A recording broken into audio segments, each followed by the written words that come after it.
Bem, gente, como vocês devem saber, dia 19 de junho lançou o filme Extermínio, a Evolução. Eu acho que é assim o título em português, eu não sei. Eu prefiro o título original, que era um dos filmes de terror mais aguardados do ano. Por quê? Porque era o terceiro filme da saga Extermínio, que muita gente ama. E eu poderia ter feito um vídeo sobre o primeiro Extermínio, na época do lançamento. Mas eu estava ocupado na faculdade, eu não tive tempo de ver o filme. Eu também não tinha tempo para gravar nada, então, enfim, eu acabei deixando passar. Eis que hoje, no dia que eu tô gravando esse vídeo e publicando para vocês, hoje, 28 dias depois, olha só que timing certinho, velho. Nossa, que coisa perfeita. 28 dias depois eu finalmente consegui assistir o primeiro Extermínio e estou gravando um vídeo para vocês. Não sei se muita gente vai ver, né? Mas, enfim, eu vou gravar de qualquer jeito. Enfim, o primeiro Extermínio, que eu prefiro o título original, porque ele condiz melhor com o significado do filme, porque o filme se passa 28 dias depois de uma infecção do vírus da raiva que devastou Londres. Extermínio, que é o título em português, não quer dizer absolutamente nada, é um título genérico. Mas, enfim, o filme é muito bom, tá, gente? Inclusive, era impossível ser ruim esse filme, porque tinha uma equipe de peso, três nomes excelentes. Primeiro deles, na direção, Danny Boyle. Você não conhece Danny Boyle? Enfim, ele foi o diretor de filmes como Transporting, o Quem Quer Ser o Milionário, que ele ganhou o Oscar, inclusive. Também dirigiu 127 Horas, outro bom filme. Fez o filme do Steve Jobs com o Michael Fassbender, também muito bom, mas às vezes ele dá umas derrapadas, né? Como, por exemplo, Yesterday, que era o filme do universo alternativo sem os Beatles. É bem fraquinho esse filme, né? Mas, enfim, nessa época ele tava super em alta e ele dirigiu com maestria esse filme. Porque tem umas cenas de terror que são realmente bem caprichadas, uns jumpscares que eu não tava esperando, inclusive. Teve uma cena que era no prédio da casa do personagem principal, que, nossa senhora, aquele jumpscare me pegou de jeito, velho.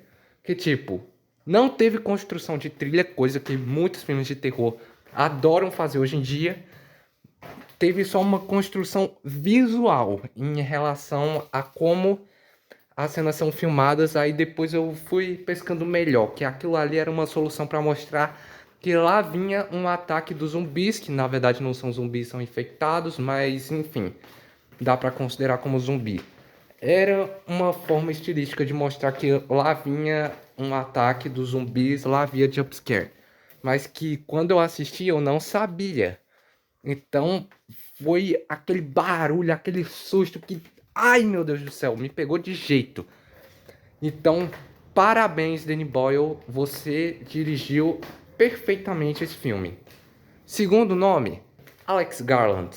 Esse roteirista é brabo. Ele é brabo. Ele fez, além desse filme, ele também fez o Ex Machina, excelente. Fez o Aniquilação, bom filme. Fez o Man da A24, não vi. Fez o... Como é que é o nome do ano passado? Guerra Civil, com o Wagner Moura. Muito bom também, eu fiz vídeo aqui no canal. E recentemente fez o Warfare desse ano, que eu ainda não vi. Mas enfim, ele escreve bem o filme, tá? Ele simplesmente reinventa esse gênero de zumbi que todo mundo já conheceu muito bem, já tinha sido muito bem estabelecido, até porque George Romero, né, grande ícone, é o pai do cinema de filmes de zumbi, já tinha estabelecido esse gênero muito bem, mas Alex Garland sabiamente conseguiu trazer elementos novos e às vezes elementos que, por mais que não sejam novos, esse filme foi o que popularizou esses temas ou então meio que fez de uma forma mais eficiente e que impactou mais gente, que é, por exemplo, a questão do zumbi que corre. Isso daí já existia nos filmes do Romero, mas foi o texto do Alex Garland aqui em Extermínio que fez esse negócio realmente funcionar. Tanto é que depois teve um monte de filme de zumbi que era de zumbi correndo. Por quê? Porque o roteiro desse filme que introduziu não, tipo, ao público geral e fez muita gente gostar desse tipo de zumbi.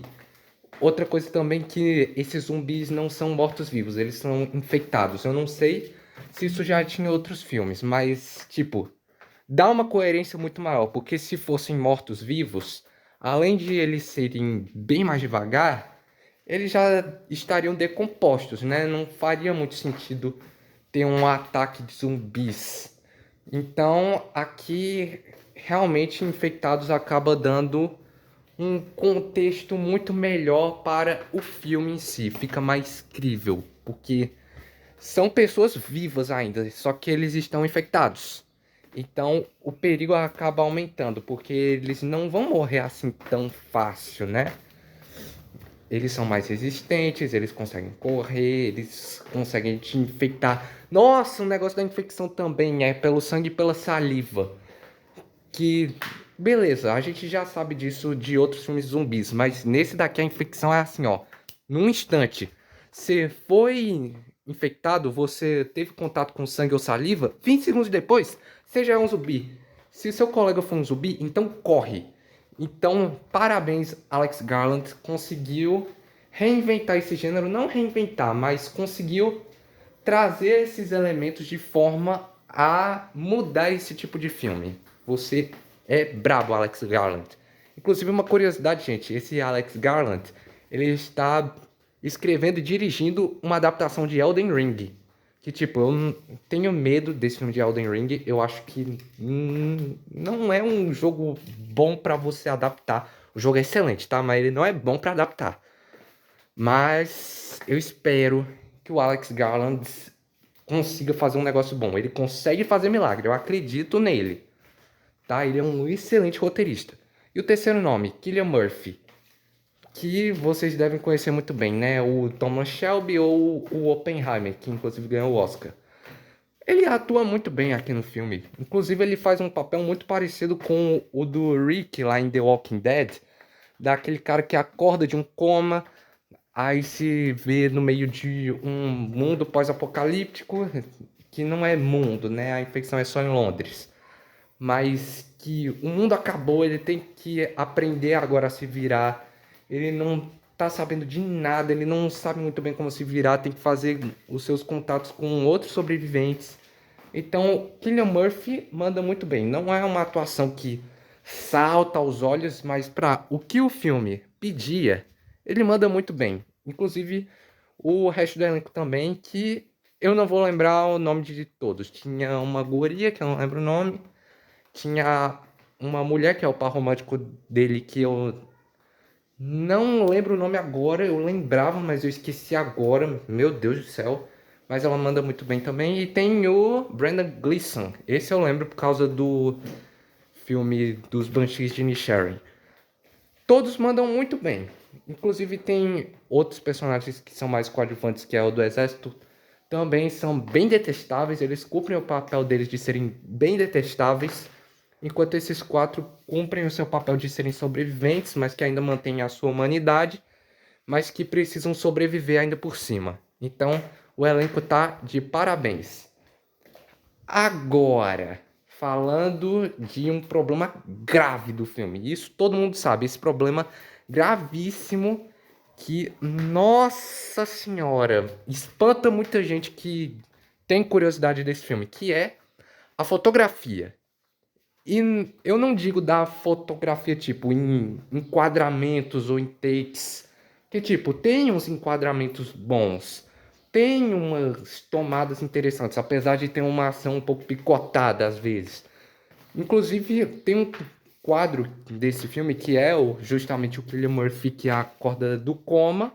E ele tá no meio da Londres desolada. Esse take é icônico. A O problema não é em relação a esse tipo de coisa, de enquadramento ou da forma de filmagem.